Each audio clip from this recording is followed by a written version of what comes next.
সুন্নাত নয় শুধু দাওয়াতের মেহমান, সুন্নাত নয় শুধু খাওয়া শেষে মধুপান, আরো কিছু সুন্নাত আছে তুমি জানো কি?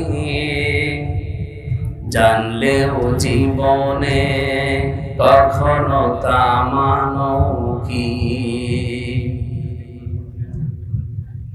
সুন্নাত শুধু নয় মজলুম সহায়ক, সুন্নাত অহুদে জালিমের প্রতিরোধ,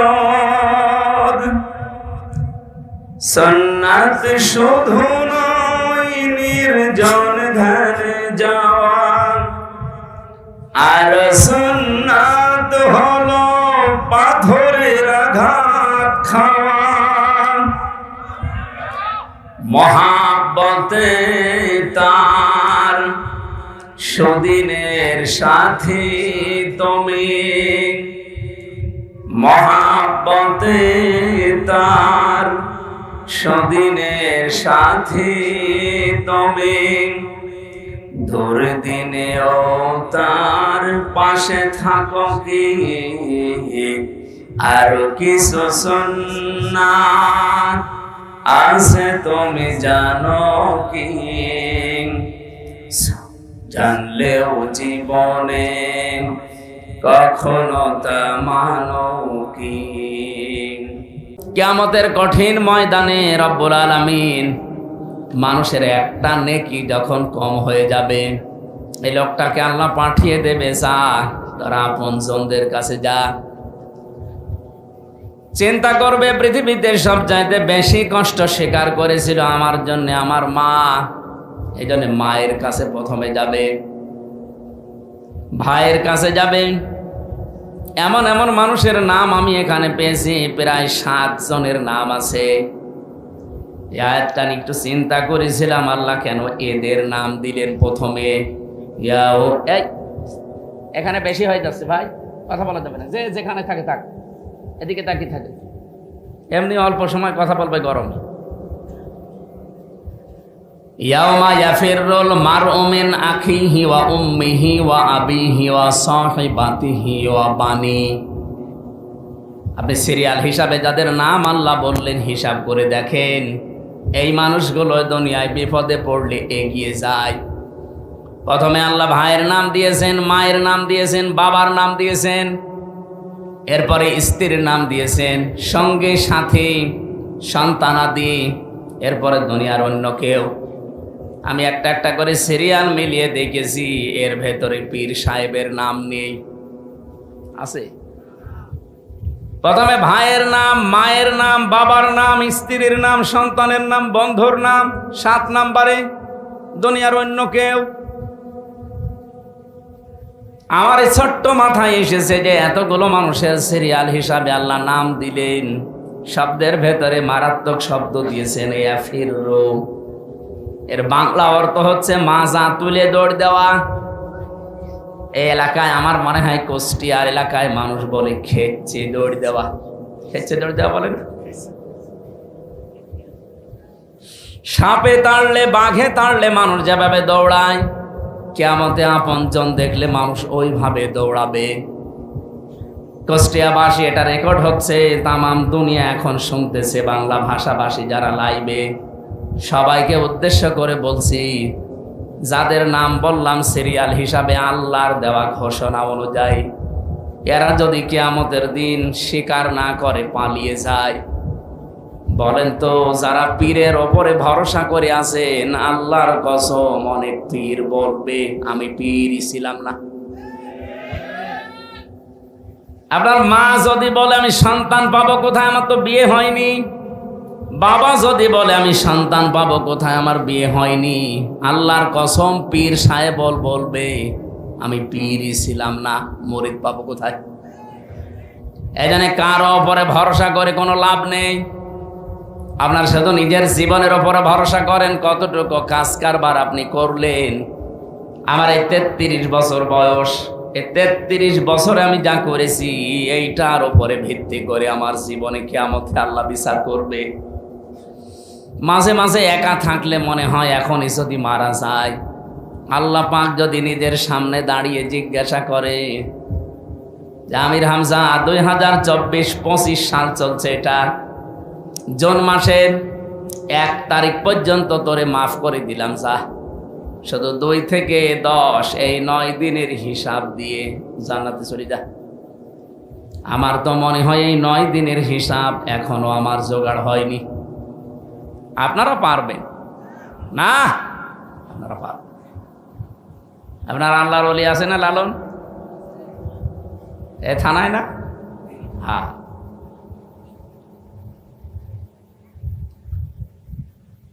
তাফসিরে ফি জিলালিল কোরআনে সাজ্জাদ কুতুব রাহমাতুল্লাহ আলাইহি আয়াতের ব্যাখ্যা করতে গিয়ে লিখেছেন, কিয়ামতে যখন একটা একটা করে সবাই পালিয়ে যাবে, লোকটা মাথা নিচু করে সে আল্লাহর দরবারে দাঁড়াবে। লোকটা যদি জ্ঞানী হয়, জ্ঞানী মানে আলেম, এই লোকটাকে আল্লাহ চাদর দিয়ে ঘিরে নেবে, কুদরতি ভাবে ঘিরে একা একা জিজ্ঞাসা করবে, এই কাজগুলো করেছিলি? ও তো জানি যে আমার আগে পরের প্রকাশ্য গোপনের সব বিষয় আল্লাহর জানা আছে। মাথা নিচু করে বলবে, আল্লাহ হ্যাঁ আমি করেছি। আল্লাহ পাক ওই লোকটা আলেমের জন্য ওর দিকে তাকিয়ে এর অনুশোচনা অনুতপ্ত হওয়া দেখে ডাক দিয়ে বলবে, আমার দিকে তাকা, গোপনে তোরে মাফ করে দিলাম, কাউকে বলবি না, যা। আপনি কথার লোড কত টের পেয়েছেন? কিয়ামতের দিন আলেম এদেরকে আল্লাহ অপমান করবে না সবার সামনে, জন্য কুদরতের চাদর দিয়ে ঘিরে নেবে, অপরাধগুলো স্মরণ করাবে। ঠিক মাথা যখন নিচু করে অনুতপ্ত অনুশোচনা করবে, লোকটার জন্য আল্লাহ বলবে, কাউকে কিছু বলবে না, গোপনে করে মাফ করে দিলাম। কিয়ামতের ওই কঠিন ময়দানে এখানে যাই কয়েকজন অন্তত নামের আগে মাওলানা লেখা আছে, আমরা বড় বিপদে আছি। হযরতে আবু দারদা বলেন, হাদিসের ব্যাখ্যা করতে গিয়ে, আমান আমিলা ফিহি মাজা, কিয়ামতের ময়দানে 5টি প্রশ্নের 5 নাম্বার আল্লাহ বলবে, যতটুকু জানতে তার কতটুকু মানতে, এটা বলো। উনি বলেন, আমার সবচাইতে বেশি ভয় হয় এই পয়েন্টটার উপরে, কারণ আমি যতটুকু জানি ততটুকু তো মানতে পারি না। কিয়ামতের দিন আমার মনে হয় এই পয়েন্টটা এসে আমি ধরা খেয়ে যাব। এই যে আল্লাহর পাকের এই বিচার ব্যবস্থায় ওই জায়গায় আমার আশার সঞ্চার হয়। আলেমদেরকে আল্লাহ ঢেকে ফেলবেন কুদরতি চাদর দিয়ে, সবার সামনে অন্তত অপমান না করে বলবে, বান্দা কাউকে বলবি না, যা, আমার যে গফুর আর গফফার নাম আছে আমি তোরে মাফ করে দিলাম। পৃথিবীতে যত ইবাদত আছে আপনি চিন্তা করতে পারেন, সব নফল ইবাদতের ভেতরে আজকের এই অনুষ্ঠানটা আল্লাহর কাছে সব চাইতে দামি। সুতরাং যে আল্লাহ আমাদেরকে এতক্ষণ সময় ধৈর্য এবং সহ্য নিয়ে বসিয়ে রেখেছেন, জবান খুলে খুশি হয়ে বলেন আলহামদুলিল্লাহ। দরুদ আর সালাম পাঠ করছি মুহাম্মদ রাসূলুল্লাহ সাল্লাল্লাহু আলাইহি ওয়াসাল্লামের প্রতি। আমরা কোরআনে কারীম 2টা জায়গা থেকে 2টা আয়াত পড়েছি। প্রথমে পড়েছিলাম সূরা জুমারের 53 নম্বর আয়াত, দ্বিতীয় নম্বরে সূরা মরিয়মের 41 নম্বর আয়াত। আমি 2টা আয়াতের কিছু টাচ দিতে চাই। তাফসীর করতে গেলে 1 ঘন্টা আমি বলেছি না, এত অল্প সময়ে এক একটা আয়াতে যত কথা আছে সব শেষ করা যাবে না, আমি টাচ দিই। আল্লাহ রাব্বুল আলামিন বলেন, ভালো করে মিলাবেন নিজের জীবনের সাথে। অযকুর ফিল কিতাবি ইব্রাহিম বা ইব্রাহাম, এখানে 7টা কিরাত আছে। আমার বিশ্ববিদ্যালয় কোরআনের ওপরে কিরাতের ওপরে যেই বিষয়টা আমি পড়েছিলাম 7 কিরাত, তার ভেতরে 2 কিরাত আমি এখানে পড়লাম। রব্বুল আলামিন বলেন, স্মরণ করো বা আলোচনা করেছি এই কিতাবের ভেতরে আমার নবী ইব্রাহিম আলাইহিস সালামের কাহিনী। ইন্নাহু কানা সিদ্দীকান নাবিয়্যা, নিশ্চয় অবশ্যই সে ছিল সিদ্দিক এবং নবী। তাহলে এখানে আমরা কিতাবের ভেতরে আলোচনা পাচ্ছি অনেকগুলো মানুষের নামের আলোচনা আছে, তার ভেতরে 1 নম্বরে পেলাম ইব্রাহিম, যিনি আমাদের জাতির পিতা। আমাদের জাতির পিতা যে ইব্রাহিম, এ বিষয়ে কোনো সন্দেহ আছে? আমার রিমান্ডে জিজ্ঞাসা করেছিল ওই মাটির নিচে আয়না ঘরে যে আমাদের জাতির পিতাকে, যাই বলেছি ইব্রাহিম। সঞ্জয় দত্ত এএসপি, আমার বাবা মা তুলে গালিগালাজ দিয়ে বলছে বেটা বেয়াদব, ইব্রাহিমকে জাতির পিতা বঙ্গবন্ধু। কোরআনের আয়াত পড়লাম ওনার সামনে, কিসের কোরআন? আল্লাহ পাক জানিয়েছেন মিল্লাতা আবিকুম ইব্রাহিমা হুয়া সাম্মাকুমুল মুসলিমিন। তোমাদের জাতির পিতার নাম ইব্রাহিম। এই যে যত মিল্লাত আমরা দেখি, এই যে কোরবানি গেল গতকালকে পর্যন্ত, এই যত রকমের অনুষ্ঠান আমরা করেছি, এগুলো সব কিন্তু ইব্রাহিম নবীর আদর্শ, তার মিল্লাত থেকে পাওয়া। এই কোরবানির সিস্টেম আদম নবীর জামানায় ছিল না, ওনার জামানার সিস্টেম আলাদা ছিল। এরকম চাটিয়াল ময়দানের ভেতর একটা পশু জবাই করে রেখে আসতো, আগুনের ঝলক এসে ওইটা পুড়িয়ে ফেলতো। আমার এই আয়াতটা পড়ার পরে মাঝে মাঝে মনে হয়, এখন যদি এই শরীয়তটা বাংলাদেশে থাকতো, কত হাসি আমরা যে ধরা খেতাম। কারণ হালাল খাবার, হালাল কর্মজীবন, জীবন পবিত্র, এইরকম মানুষেরটাই শুধু আল্লাহ পুড়িয়ে ফেলতো, বাকি যার হালাল কর্মজীবন নেই তারটা পড়ে থাকতো। আগস্টের 5 তারিখের পর থেকে এই 10 মাস 5 দিনে আপনি বলেন, বহু মানুষ এই 10 মাস 5 দিনে এমন এমন কামাই করেছে যেটা পুরাটাই হারাম। কথা বলেন দেখেন, এই যে যারা চাঁদাবাজি করেছে, এই এলাকায় হয়তো না থাকতে পারে, করেছে তো সারা বাংলাদেশে কোনো জায়গায়। চাঁদাবাজি যারাই করেছে ওর পুরাটাই হারাম। বলেন, গত মাসে আমাদের জেলা ইউনিটের একটা বৈঠকে একটা হাদিস আমাকে পড়িয়েছে, মানিদ্দা মা লাইসা লাহু ফালাইসা মিন্না। কি পড়েননি আপনি? মানিদ্দা মা লাইসা লাহু ফালাইসা মিন্না ওয়ালিয়াতাবাওয়া মাকআদাহু মিনান নার। মুসলিম শরীফের হাদিস। হযরতে আবু যর রাদিয়াল্লাহু তাআলা আনহু বর্ণনা করেন, কোন ব্যক্তি যদি এমন জিনিসের মালিকানা দাবি করে যে জিনিস তার না, জোর করে জবরদস্তি দখল করে নিজের আয়ত্তে নিয়ে নেয়, 2টা শাস্তি তার জন্যে। 1 নম্বরে ফালাইসা মিন্না, ওই দিন থেকে সে আর নবীর উম্মত নেই। আমার মনে হয় আগস্টের 5 তারিখের পর থেকে এই জুন মাসের 10 তারিখ পর্যন্ত বহু মানুষ আল্লাহর নবীর উম্মতের তালিকায় আর নেই। 2 নাম্বারটা আরো কঠিন, ওয়ালিয়াতাবাওয়া মাকআদাহু মিনান নার। সে যেন জাহান্নামে নিজের স্থান একটা তৈরি করে নিল। সুতরাং যারা এই কাজ করেছেন, এখনো করছেন, আপনি যদি এই টাকা, এই সম্পদ, এই মাল যদি তাকে ফেরত না দেন, আপনি মরে গেলে আমি না, কাবা শরীফের ইমামও যদি বলে বিসমিল্লাহি ওয়া আলা মিল্লাতি রাসূলিল্লাহ, কিছুই হবে না। আল্লাহর নামে রসুলের দলে তুলে দিয়ে গেলাম, আপনি আল্লাহর নামেও নেই, রসুলের দলেও নেই। এক কথা বলেন না কেন? সুতরাং আমরা চাই, আমার নিজের জেলা এটা, 64 জেলার ভেতরে জেলার প্রতি আমার মায়া মহব্বত ভালোবাসা এমনি মানুষ হিসাবে একটু বেশি। সেই হিসাবে বলছি, যারা অন্যের সম্পদ দখল করেছেন ফেরত দেন। কারা কারা দেবেন হাত তোলেন তো। ও, এলাকায় হালকা কয়েকজন আছে, ঠিক। হাদিস মনে হয় এখানে বলা আমার ঠিক হইল না নাকি? এলাকায় তো এগুলো নেই। পরে পরে বলেন তো, এখানে আপনি কি বুঝলেন হাদিসের? এবার টিকা বলি, টিকাটা না বললে অনেকে ভুল বুঝবে। কারণ আগস্টের 5 তারিখের পরে 1 মাস না যেতে একজনের ফতোয়া দেখলাম, সে বলছে ইসলামী ব্যাংকও ছিনতাই করেছে একদল। এরকম ডাহা মিথ্যা কথা আপনি বলতে পারলেন? এবার টিকা বলি, তারপরে দেখেন তো, হযরতে আবু যর রাদিয়াল্লাহু তাআলা আনহু থেকে বর্ণিত, মুহাদ্দিসিন ইকরাম টিকায় লিখেছেন, কোন জিনিস যদি আপনার ছিল কিন্তু হাত ছাড়া হয়ে গেছে, হারিয়ে গেছে, বেদখল হয়েছে, ওটা যদি আপনি আবার ফেরত পান তাহলে আপনি হাদিসের শাস্তির আওতা মুক্ত থাকবেন।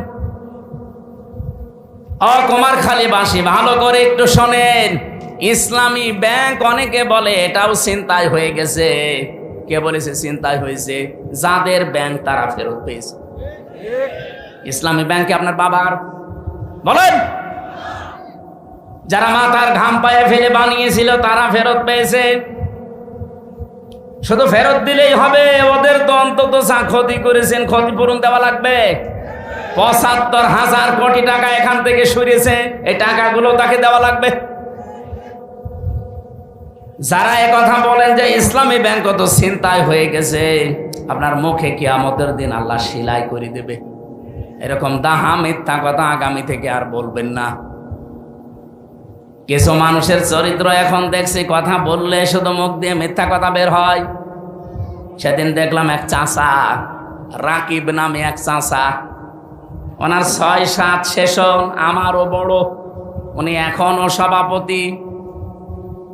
আমার সেই ১৫ সালে ছাত্র জীবন শেষ হয়ে গেছে, ওর তো আরো ২ বছর আগে ১৩ সালে শেষ হওয়ার কথা। ও এখনো সভাপতি থাকে কি করে? ওমান আছে কিয়ামত পর্যন্ত সভাপতি থাকবে। গত ২ দিন আগে ঘোষণা দিয়েছে এই দেশে যে ইসলামী ছাত্র শিবির ১৯৭১ সালে রক কেটেছে, যে ১৯৭১ সালে শিবির বলে বাংলাদেশে কিছু ছিল। ও তো প্রতিষ্ঠায় হয়েছে ১৯৭৭ সালে। এক কথা বলছে না কেন? এরকম দাহা মিথ্যা কথা আপনি বলবেন আর দেশের মানুষ শুনবে? অত পাগল দেশের মানুষ আর নেই। এই জন্য অনেকের চরিত্র আজ উদ্ভাসিত হয়ে গেছে। মানুষ বলছে তো পাগল, এ মেয়াদ উত্তীর্ণ গাঁজা খেয়েছে, এ কারণে এরকম কথা বলে। কারণ মেয়াদ উত্তীর্ণ গাঁজা যারা খায় না তারা তো এরকম কথা বলার কথা না। যারা মেয়াদওয়ালা গাঁজা খায়, এই যে লালনের মাঝারি, যারা গাঁজা খায় ওরা মেয়াদ উত্তীর্ণ গাঁজা না, মেয়াদওয়ালা গাঁজা খায়, এই জন্য উল্টা পাল্টা বকে না, পড়ে থাকে। কিন্তু যারা মেয়াদ উত্তীর্ণ গাঁজা খায়, যে মানুষগুলো, এই যে কিশোরগঞ্জের একজন আছে ফজলুর রহমান, ফজু পাগলা, নাম শোনেননি? এরপরে চাঁপাই নবাবগঞ্জের স্বামী স্ত্রী মোজাদ্দেদে জামান, ভারতের কামান, আর এই চুয়াডাঙ্গা দুদু মিয়া। এই মানুষগুলো যা কথাবার্তারা বলছে, একটা কথা আপনি সত্য পাচ্ছেন, আর এমন এমন কথা বলে যে বিষয়ে তাদের জ্ঞান নেই। অথচ কোরআনের নির্দেশ ওয়ালা তাকফু মা লাইসা লাকা বিহি ইলমুন, যে বিষয়ে জ্ঞান নেই মুখ খুলবা না। আর ওরা যেটা জানে না ওটা বেশি করে বলে। আপনি আন্দাজে কেন বলতে গেলেন যে ১৯৭১ সালে শিবির যারা তারা রক কেটেছে? এরকম দাহা মিথ্যা কথা মানুষ শুনবে। এদের জন্ম ১৯৭৭ সালে। আমি কি বানিয়ে বলছি? এই জন্য যেই জিনিস যার ছিল কিন্তু হারিয়ে ফেলেছিল, ওইটা যদি সে ফেরত পায় এই হাদিসের শাস্তির আওতা মুক্ত থাকবে। সে নবীর উম্মত থেকে বের হয়ে যাবে না, জাহান্নামে তার স্থান তৈরি হবে না। সুতরাং ইসলামী ব্যাংক যাদের ছিল তারা ফেরত পেয়েছে, এই হাদিস তাদের জন্য না। কিন্তু যে জিনিস যার না, সে যদি জোর করে ওইটা নিয়ে নেয়, জবরদস্তি করে দখল করে নেয়, আল্লাহর কসম আপনি নবীর উম্মত আর নেই। আপনি যতই নামাজ পড়েন, রোজা রাখেন, এই কথা বললেন না কেন? আশা করছে আপনি হাদিসের এই বাংলা ভাষা বুঝে ফেলেছেন। এরপরেও যদি কার কপালে হেদায়েত না আসে, এ দোষ আমির হামজার। কার? আল্লাহর দোষ। হেদায়েত পাওয়ার যোগ্যতা থাকা লাগবে না, আল্লাহ আন্দাজে হেদায়েত দেবে। সুতরাং যোগ্যতা অর্জন করেন, হেদায়েত পাওয়া যাবে। আমরা কিতাবের ভেতরে আমাকে যে রিমান্ডে এই প্রশ্নটা করার পরে যেই বলেছে ইব্রাহিম নবী আমাদের জাতির পিতা, উনি বলছে না, হিন্দু মানুষ বলতেই পারে। কিন্তু পাশাপাশি দেখলাম একজন এসপি, ওই লোকটার নাম শেখ ইমরান হোসেন। নাম কেমন সুন্দর দেখেছে? নামের আগে আবার কি? এটা আসল নয়, ডুপ্লিকেট। ওই চাকরি নেওয়ার জন্য লাগিয়েছে। এই শেখ সাহেব এসে বলছে, হ্যাঁ জাতির পিতা আপনি বঙ্গবন্ধুকে মানেন না, আপনি কোন দেশের মানুষ? কেন বাংলাদেশের? না, এই দেশে বাস করতে হলে জাতির পিতা বঙ্গবন্ধুকে মানা লাগবে। আমাদের কোরআনের বাইরে চলে যাচ্ছে, বলেছে যাক। এই ছিল দেশের অবস্থা। অথচ জাতির পিতা ইব্রাহিম এ ঘোষণা হামজা দিয়েছে কে? বলেন বলেন। আল্লাহ বলেন হুয়া সাম্মাকুমুল মুসলিমিন, তিনি তোমাদের নাম মুসলমান রেখেছেন। এই হুয়ার ফাইল হয় আল্লাহ তাআলা নিজে অথবা ইব্রাহিম নবী, যেহেতু তিনি আমাদের পিতা। এ জাতি হিসাবে আমাদের নাম, আমরা শুধু বাঙালি না, আমরা জাতি হিসাবে কি মুসলিম। জোরে বলেন কি? আরে দেশি হিসাবে আমরা বাংলাদেশি।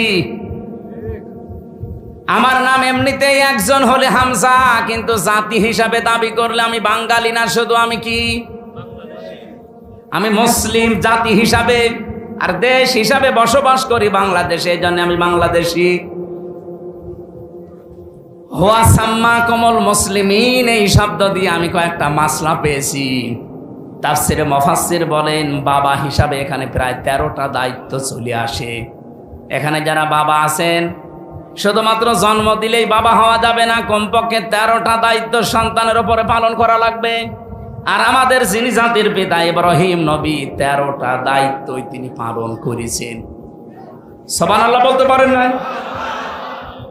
1 নম্বরে সন্তানের নাম রাখা তিনি রেখেছেন। কি সুন্দর অর্থবোধক নাম দেখেছেন।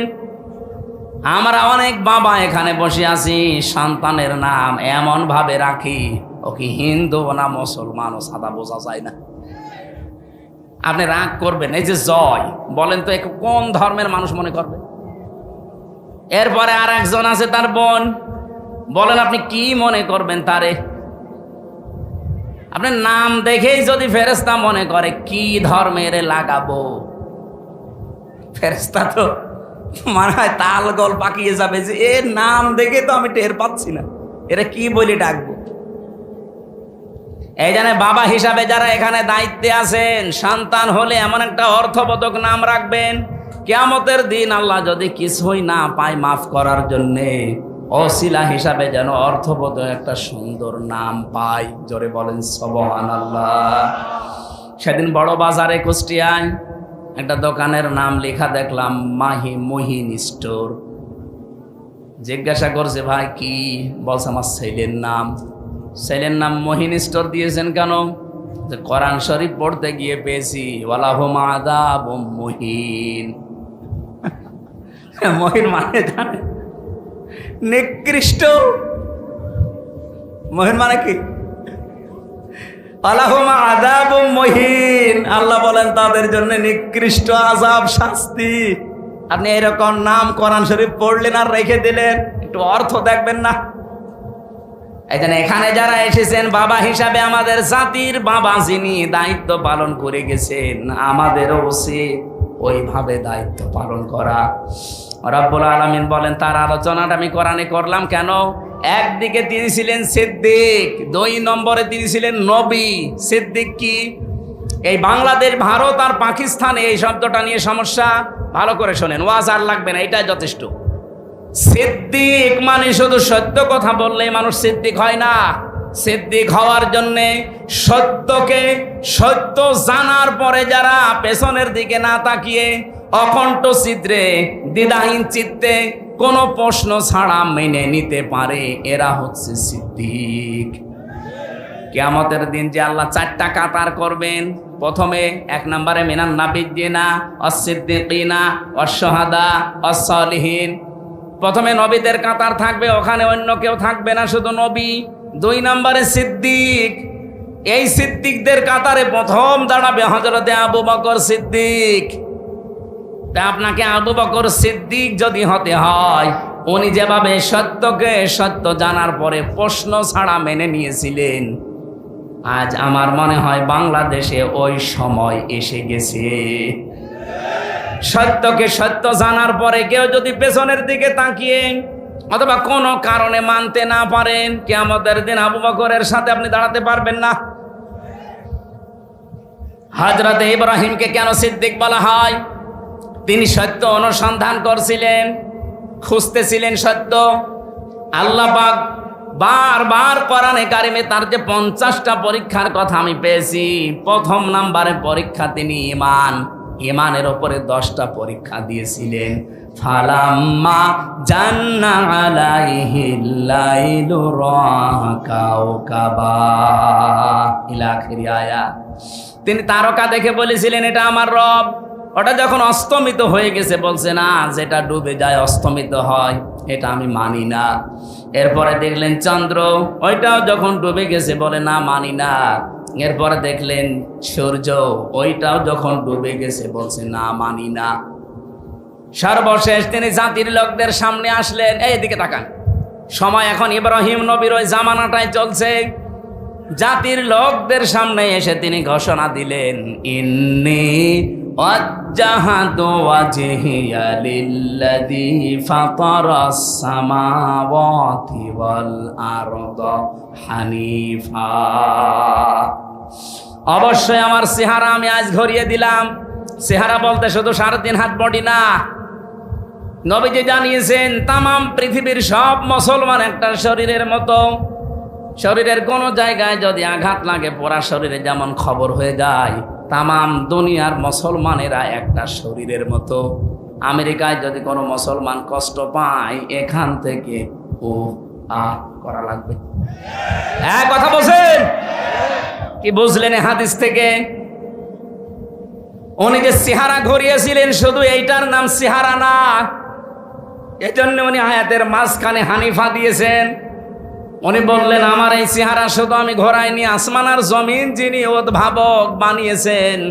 ফাতারুন শব্দের শাব্দিক অর্থ হচ্ছে মডেল ছাড়া, নমুনা ছাড়া, কোনো নিদর্শন ছাড়া, কোনো আকার আকৃতি ছাড়া নতুন করে যিনি একটা জিনিস বানাতে পারেন সেটার আরবি নাম ফাতার। উনি ঘোষণা দেওয়ার ভেতরে আয়াতের শব্দ দেখেছেন, ইন্নী ওয়াজ্জাহাতু ওয়াজহিয়া লিল্লাযী ফাতারাস সামাওয়াতি ওয়াল আরদা হানিফা। জাতির লোকেরা আসমান আর জমিন যিনি কোনো মডেল ছাড়া, নমুনা ছাড়া বানিয়েছেন, ওই আল্লাহর দিকে আমার সব আজ ঘুরিয়ে দিলাম।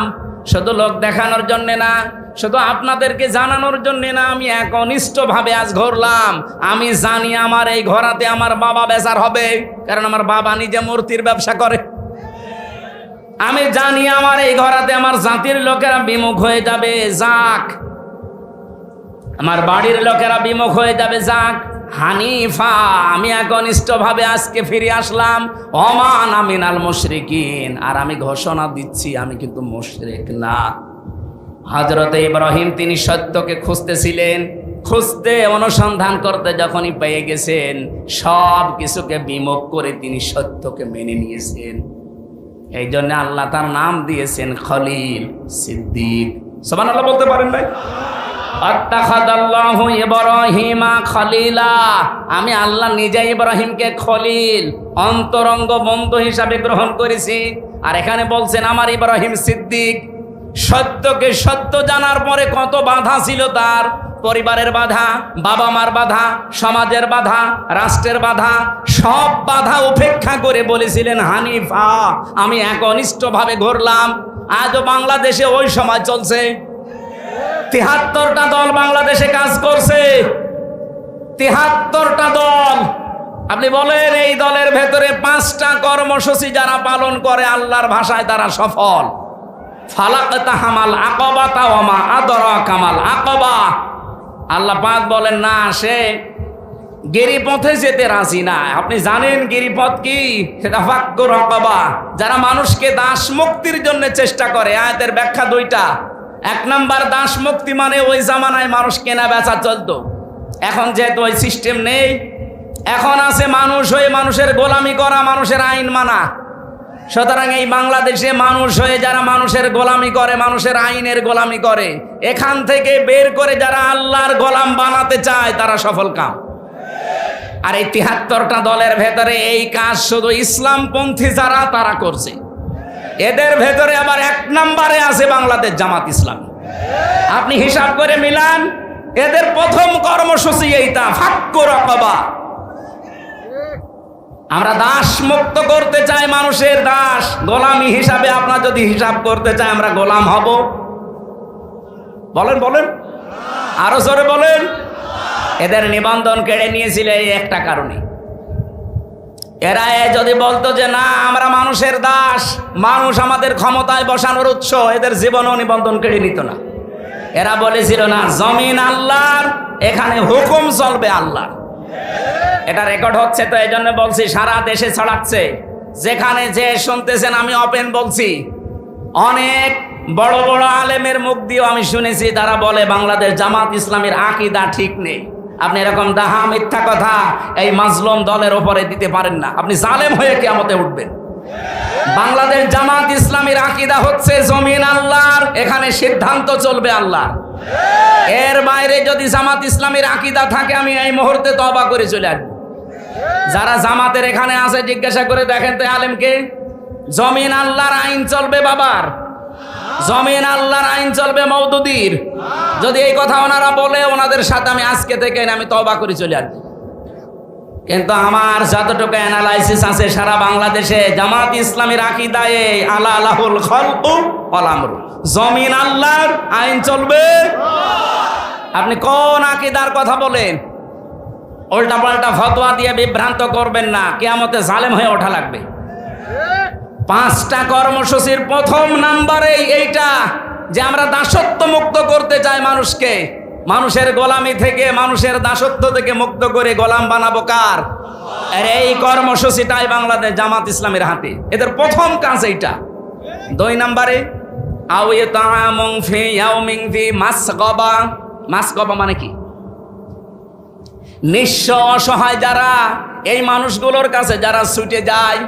আগস্টের 5 তারিখের পরে বাংলাদেশে বন্যা দেখা দিয়েছিল ফেনীতে, ওরা দাদা বাবুরা ছেড়ে দিয়েছিল পানি, কত মানুষ হাবুডুবু খাচ্ছিল। এদেশে কত টাকাওয়ালা মানুষ আছে, কেউ তো এগিয়ে গেল না। জামাতের আমিরে জামাত ডাক্তার শফিকুর রহমান এই পর্যন্ত পানির ভেতরে নেমে মানুষের বাড়িতে খাবার পৌঁছিয়েছে। এটা কি বানানো কথা? আরে ভাই, কোরআনের সাথে যাদের কর্মসূচি মিলে যায় সেখানে বাদ দিয়ে আপনি কোন জায়গায় দৌড়াচ্ছে? আর কথা বললেই বলে হ্যাঁ হুজুর শুধু টেনে কথা বলে। টেনে কথা বলা কোরআন শরীফ মেলে তাদের সাথে, আপনার সাথে তো একটাও মেলে না। আপনার সাথে একটাও মেলে না, তে আপনার দিকে আমি যাবো কি? আমি কি বানাবো কোরআন শরীফ? 3 নম্বরে ইয়াতীমান দা মাকরাবা, গরীব থেকে এসেছে। যারা এতিম অসহায়, এই নিকট আত্মীয়র ভেতরে তাদের খোঁজ খবর রাখে। আর বাংলাদেশে আপনি দেখেন একামতে দিনের দায়িত্ব যারা মন থেকে পালন করে, লোক দেখানোর জন্য না, যারা মন থেকে পালন করে এরা আত্মীয় স্বজনের হক আদায় করে। হ্যাঁ, কিছু হয়তো সমস্যা আমাদেরও আছে, আমরা অ্যাক্টিভ ভাবে 100% হক আদায় করতে পারি না, তার পেছনে দায়ী আমাদের বউরা।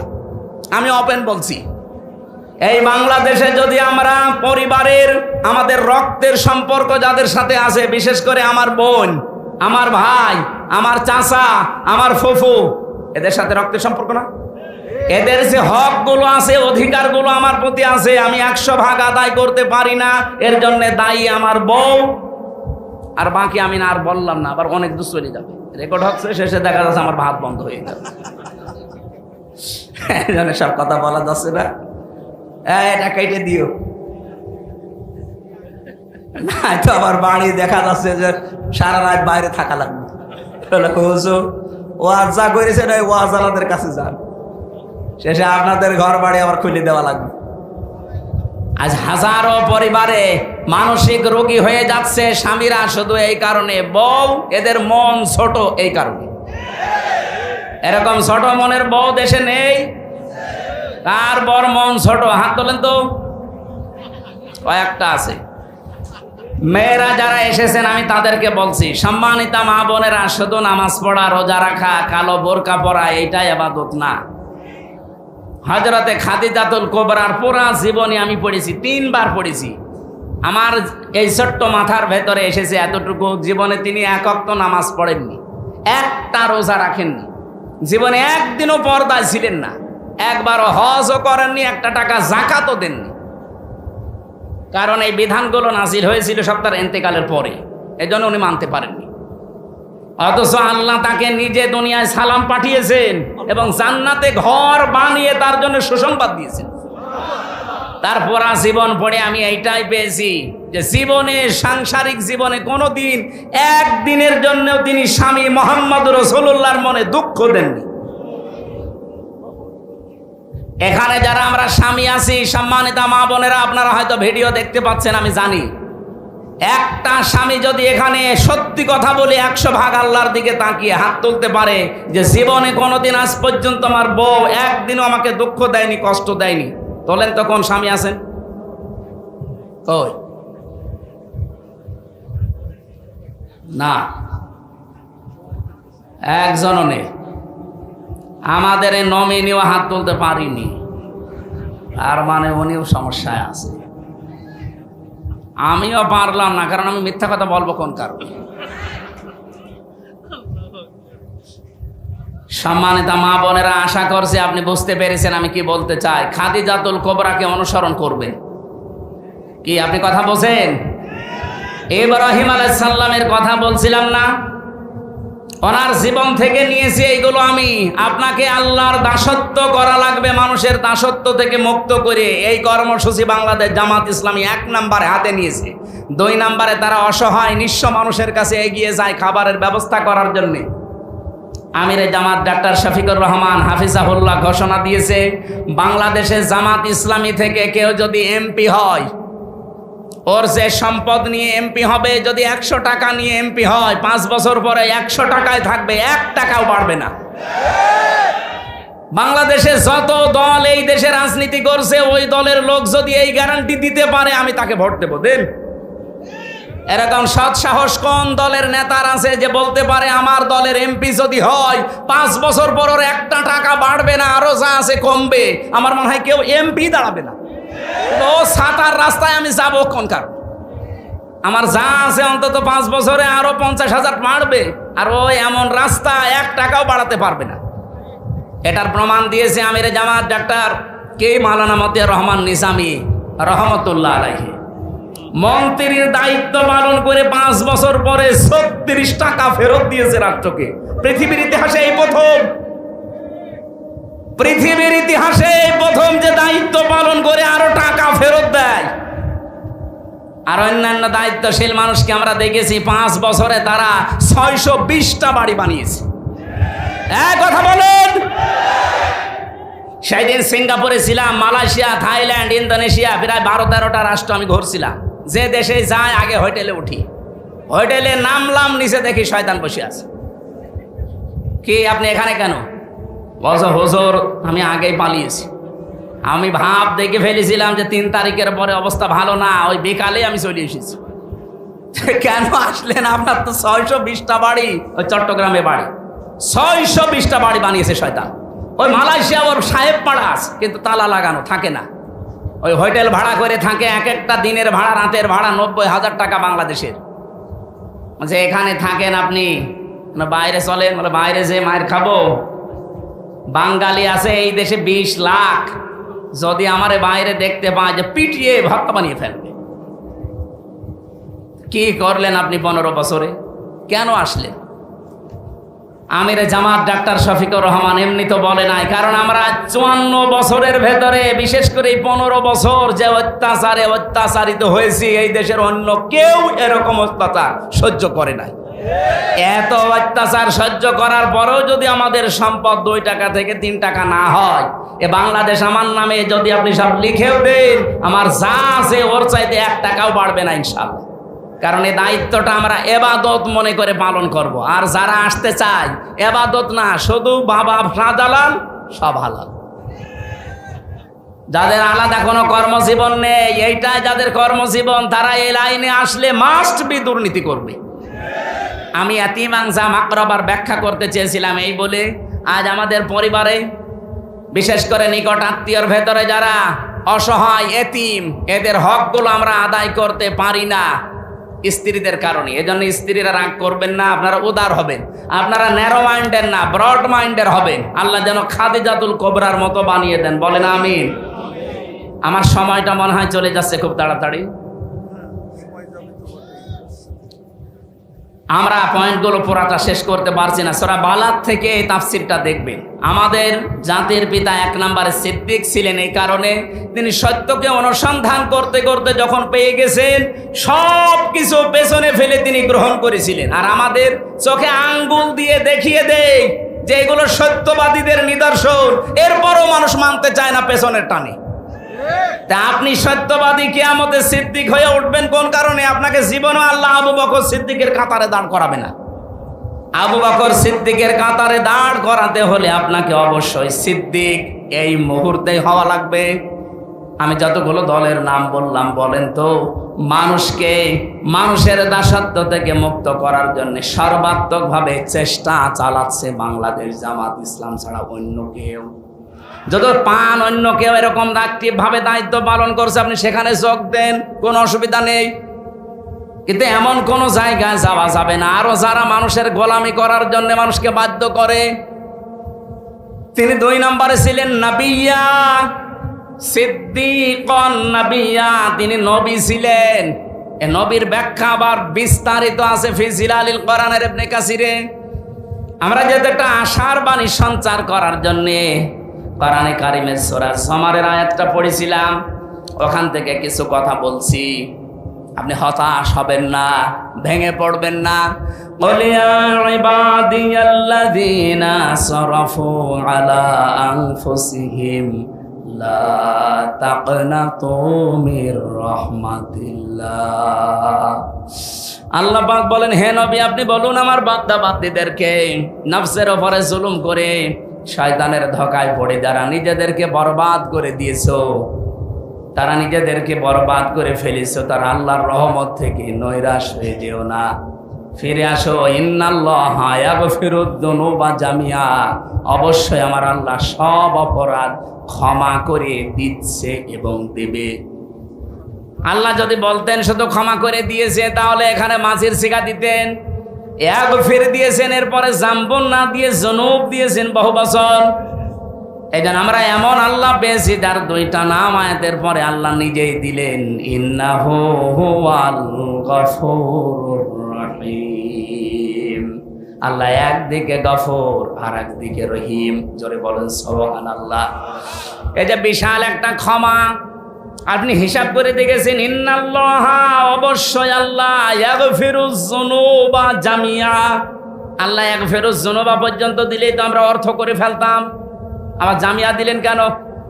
একটা গুনাহ আপনার বাকি থাকবে না যদি সত্যি আপনি আল্লাহর কাছে তওবা করে ফিরে আসতে পারেন। এখন তাওবা কি? এই বাংলাদেশে এই শব্দটা নিয়ে বেশি ভেজাল আছে।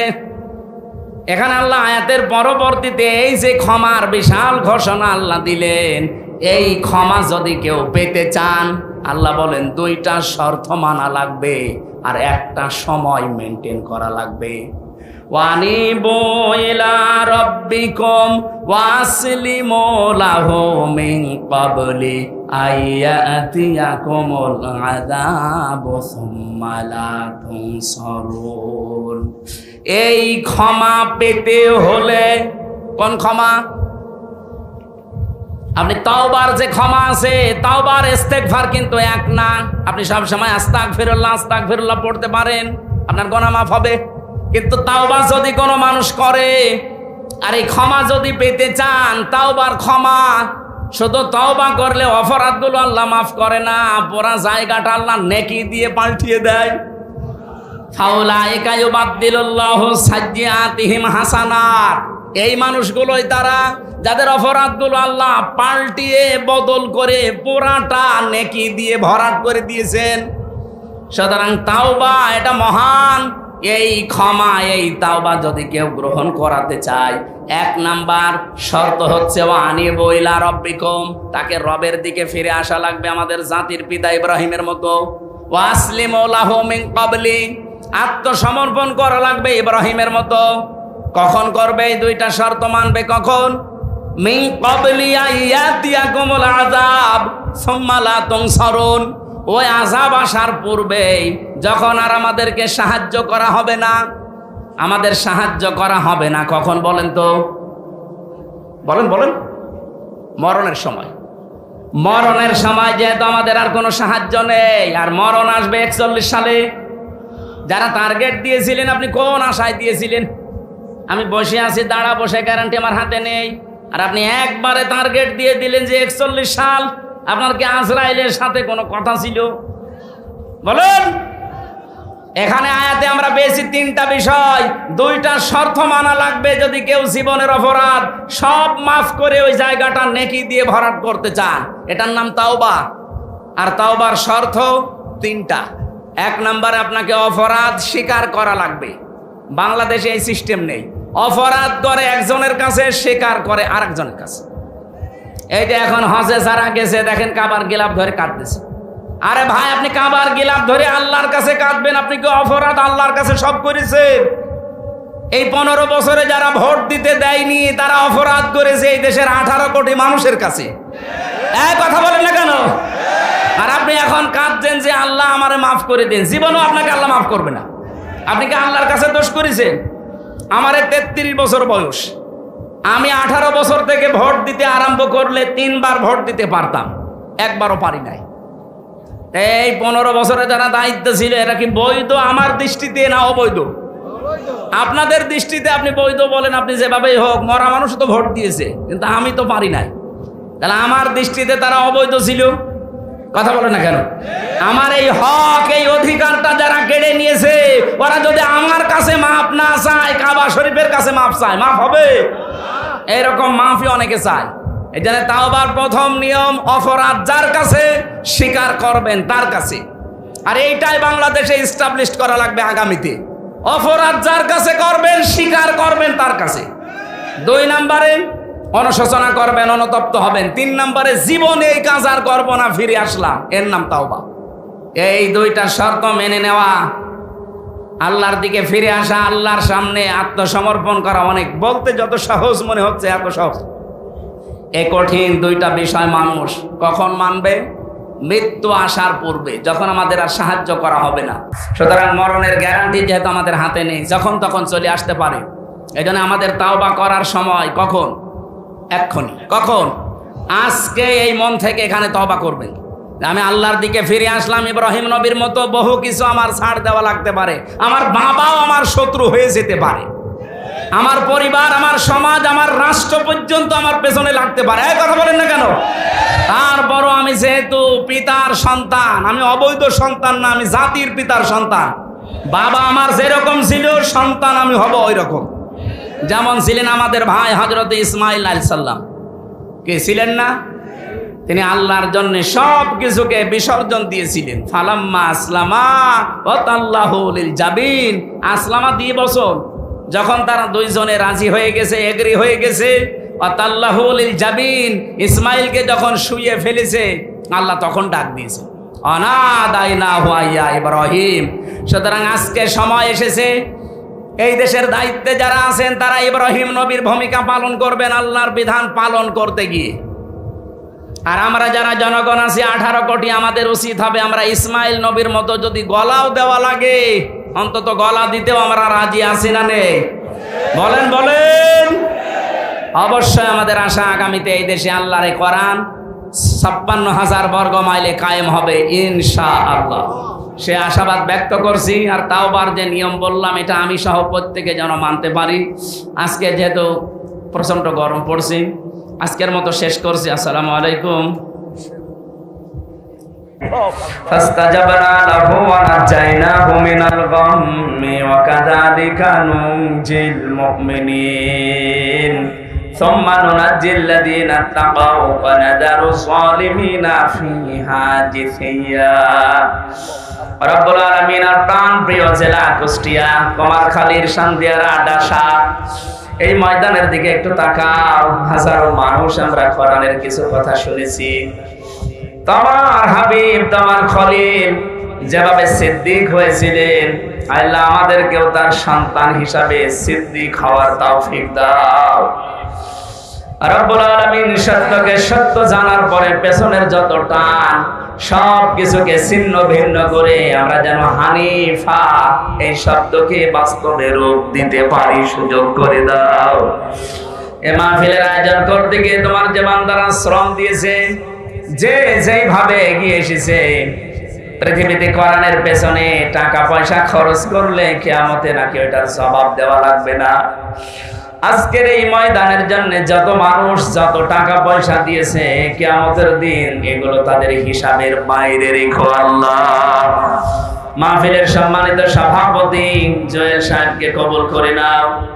আল্লাহ প্রধান অতিথি অধ্যাপক মাওলানা আবুল হাশেমকে মঞ্জুর করো।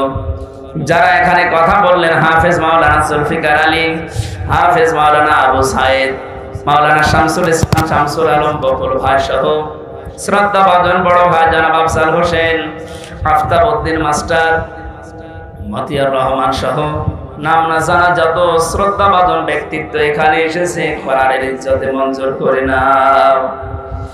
রব্বুল আলামিন, সারাটা জীবন অপরাধ করে জীবনটা নষ্ট করে ফেলেছি, হাত ওঠায় কথা বলবো ভয় করে, লজ্জা করে। কোরআনের যে মূল কথা শুনেছি, লা তাকনাতু মির রাহমাতিল্লাহ, তোমার রহমত থেকে নৈরাশ হওয়া নিষেধ। ইন্নাল্লাহা ইয়াগফিরুয যুনুবা জামিআ, তুমি তো নামই নিয়েছো ইন্নাহু হুয়াল গফুরুর রহিম, আল্লাহ এই নামটা তুমি আমাদের উপরে কার্যকর করে দাও। সম্মানিত মা বোনদেরকে তুমি খাদিজাতুল কুবরার মতো বানিয়ে দাও। এলাকায় মাটির নিচে যারা ঘুমিয়ে আছে এদেরকে কোরআনের ইজ্জতে মাফ করে দাও। এই প্রতিষ্ঠানটা কিয়ামত পর্যন্ত এখানে জ্ঞানের জন্য, আলোর জন্য তুমি জিন্দা রাখো। হাফিজিয়া মাদ্রাসা ডাসা শান্দিয়ারা এটা কবুল করে নাও। মুসাফির অবস্থায় এখনো আছি, মাজলুম অবস্থায় আছি, অসুস্থ আছি, প্রত্যেকটি দোয়া তুমি কবুল করে থাকো। বিশেষ করে মুসাফিরের, মাজলুমের, অসুস্থ মানুষের বড় আশা নিয়ে হাজারো মানুষ নিয়ে এই রাতের বেলা আমিন আমিন করছি। আগামীর দেশটা তুমি কোরআনের হাতে তুলে দাও।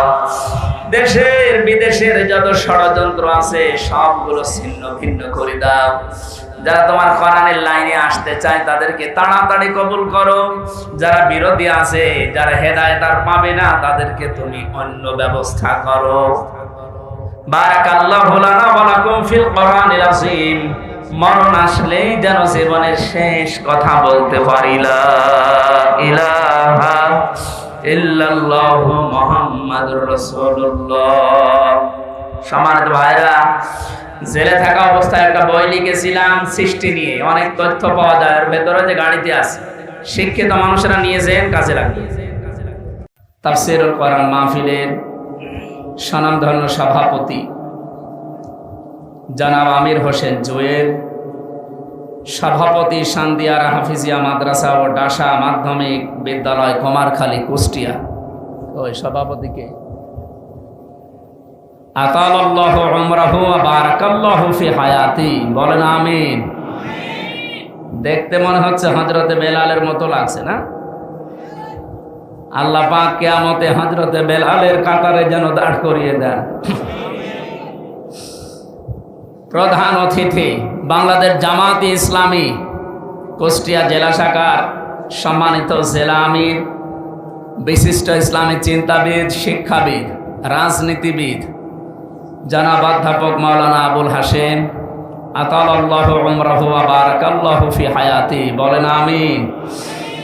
এতক্ষণ যারা এখানে আলোচনা রাখলেন, আপনাদের এই থানার কৃতি সন্তান, ইসলামিক চিন্তাবিদ, হাজার হাজার আলেমের উস্তাদ হাফেজ মাওলানা জুলফিকার আলী, আলোচনা রেখেছেন হাফেজ মাওলানা শামসুল আলম বকুল। এখানে উপস্থিত আছেন খোকসা কুমারখালী এ আসনের বাংলাদেশ জামাতে ইসলামী মনোনীত এমপি পদপ্রার্থী, ইসলামিক চিন্তাবিদ, রাজনীতিবিদ, শ্রদ্ধাভাজন বড় ভাই জনাব আফজাল হোসেন, দামাত বারকাতুহুমুল আলিয়া, বলেন আমিন। উপস্থিত আছেন কুমারখালী উপজেলার শ্রদ্ধাভাজন আমির বাংলাদেশ জামাত ইসলামী জনাব আফতাব উদ্দিন মাস্টার, অধ্যাপক এএসএম মতিউর রহমান, উপজেলা আমির শৈলকোপা। এসেছে উনি,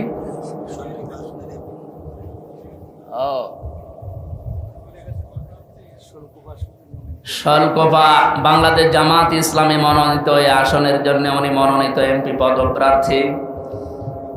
এসেছিলেন উনি মনে হয় মাগরিবের পরে, আমি যখন যাচ্ছিলাম ওই সময় দেখলাম কথা বলছিলেন। এখানে উপস্থিত আছেন হাফেজ মাওলানা মোহাম্মদ আবু সাইদ, ইউনিয়ন আমির পান্টি কুমারখালী কুষ্টিয়া, এই ইউনিয়নের সম্মানিত আমির। মঞ্চে বসা অত্র এলাকার সর্বজন শ্রদ্ধাভাজন ব্যক্তিবর্গ, সামনে বসা মুসলমান ভাইরা, পর্দার আড়ালের সম্মানিতা মা এবং বোনেরা, এই যে যারা দাঁড়িয়ে আছেন, বসার জায়গা পান না, এসব জায়গায় তো বসা যায় না। এত মূর্তি ভাঙার পরেও যদি এরা দাঁড়িয়ে থাকে, আমার মনে হয় মূর্তি বাদ দিয়ে এদেরকে ভাঙার দরকার ছিল। যাদের মাথায় সমস্যা নেই একটু বসে, এটা ইবাদত চলছে অলরেডি। এখানে কত ব্যস্ততম মানুষ বসে আছে আপনারা টের পাচ্ছেন। এনার 2 আসনের দায়িত্ব, এখন যাই আরো বিভিন্ন কাজ ছিল। কোরআনে কারিমের মহাব্বতে কোরআনে কারিম শোনার জন্য উনি বসে গেছে। ওনার মতো ব্যস্ত মানুষ আরো যারা যদি বসে থাকতে পারে কোরআনের মহাব্বতে, আপনি দাঁড়িয়ে আছেন কেন? বসেন, নাকি চেয়ার দেওয়া লাগবে? বসে পড়েন। এই ছেলে, কতবার বলা লাগে বসেন। আজকের এই অনুষ্ঠান কি শুধু মুসলমানদের জন্যে? দিনের বেলা আপনারা যেটা করেছেন ওটা হয়তো সবার জন্য ছিল নাকি? আমি আসার পরে যতটুকু শুনতে পেরেছি, জানতে পেরেছি, অন্তত মাগরিবের পর থেকে যা আরম্ভ হয়েছে এখন পুরাটা ইবাদত চলছে। এই ইবাদতটা পৃথিবীতে যত নফল ইবাদত আছে তার ভেতরে সবচাইতে উত্তম এবং শ্রেষ্ঠ, আফদালুল ইবাদা। এখানে তাফসিল দিয়ে নবীজি জানিয়েছেন পৃথিবীতে এর চাইতে উত্তম ইবাদত আর নেই। মসজিদে নববীতে নবীজি প্রবেশ করে দেখলেন কিছু মানুষ কোরআন শরীফ নিয়ে ব্যস্ত আছে। বাম পাশে তাকিয়ে দেখলেন কিছু মানুষ আল্লাহর জিকির করছে। নবীজি বললেন 2টা দল ভালো কাজে আছে, তবে সবচাইতে উত্তম কাজে আছে তারা যারা আল্লাহর কোরআন নিয়ে ব্যস্ত আছে। আল্লাহ আমাকে এই মুহূর্তে নির্দেশ পাঠিয়েছেন, কোরআনে কারিম নিয়ে যারা ব্যস্ত আছে আমি যেন তাদের এই ময়দানে শ্রোতা হিসাবে বসে পড়ি। আপনি টের পাচ্ছেন কি বললাম? বিশ্বনবী যদি এখন বেঁচে থাকতেন, আরে কুমারখালী এই শান্দিয়ারা এই রাস্তা দিয়ে যদি হেঁটে যেতেন, নবীজি কোরআনের এই আলোচনা শোনার জন্য দামি অনুষ্ঠানে নিজে শ্রোতা হয়ে বসে পড়তেন। এইরকম একটা জায়গায় আমার মতো আপনার মতো মানুষ বসে আছে, খুশি হয়ে বলেন আলহামদুলিল্লাহ। অন্তত এখানে যারা বসে আছেন, আমাদের যদি সওয়াব আজকে নাও হয়, এই যতক্ষণ বসে আছি গোনা হচ্ছে না, এই গ্যারান্টি আমরা দিতে পারি। গোনা হচ্ছে না, অনেক কিছু গোনা আমরা বাইরে থাকলে এতক্ষণ করে ফেলতাম। সব অপরাধ থেকে আল্লাহ আমাদেরকে মাহফুজ রেখে কোরআনের এক একটা অক্ষরে 10টা করে নেকি হয়। হাদিস আমরা শুনেছি, মান করাল কোরআন হারফান ফালাহু আশরু হাসানাত। হাসানাতুন না, হাসানাত বহু বচন। কেউ যদি কোরআনের একটা আয়াত পড়ে, একটা অক্ষর তেলাওয়াত করে, কমপক্ষে তার আমল নামে আল্লাহ 10টা করে নেকি দান করবে।